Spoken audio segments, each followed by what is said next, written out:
உசிலம்பட்டி அருகே போலீசாரை கத்தியால் குத்தி கொலை செய்த நபரை போலீசார் தேடி வருகின்றனர். மதுரை மாவட்டம் ஏழுமலை அருகே உள்ள டி மீனாட்சிபுரத்தைச் சேர்ந்த சிவா என்பவர் நாகையாபுரம் காவல் நிலையத்தில் காவலராக பணியாற்றி வந்தார். தனது முதல் மனைவி தற்கொலை செய்து கொண்ட நிலையில் இவர் இரண்டாவது திருமணம் செய்து கொண்டார். இதனிடையே பாப்பிநாயக்கம்பட்டியில் உள்ள பாட்டி வீட்டில் இருந்த தனது மகனை வாரம் ஒரு முறை பார்த்துக் கொள்ளலாம் என்று நீதிமன்ற உத்தரவை மீறி சிவா மகனை வீட்டிற்கு அழைத்துச் சென்றுள்ளார். இதனால் ஆத்திரமடைந்த முதல் மனைவியின் சகோதரரான அர்ஜுனன் காவலர் சிவாவை கத்தியால் குத்திய நிலையில் அவர் சிகிச்சை பலனின்றி உயிரிழந்தார். தப்பி ஓடிய அர்ஜுனனை டி ராமநாதபுரம் போலீசார் தேடி வருகின்றனர்.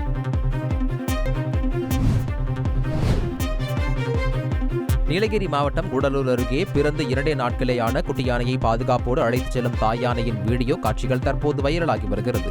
யானையை பார்த்ததும் இரு பக்கமும் வாகன ஓட்டிகளும் வாகனங்களை நிறுத்தியுள்ளனர். தாய் யானையுடன் குட்டி யானை கியூட்டாக நடந்து செல்லும் காட்சியை அந்த வழியாக சென்ற வாகன ஓட்டி ஒருவர் வீடியோ எடுத்து பதிவு செய்த நிலையில் இந்த காட்சிகள் பார்ப்போரை ரசிக்க செய்துள்ளது.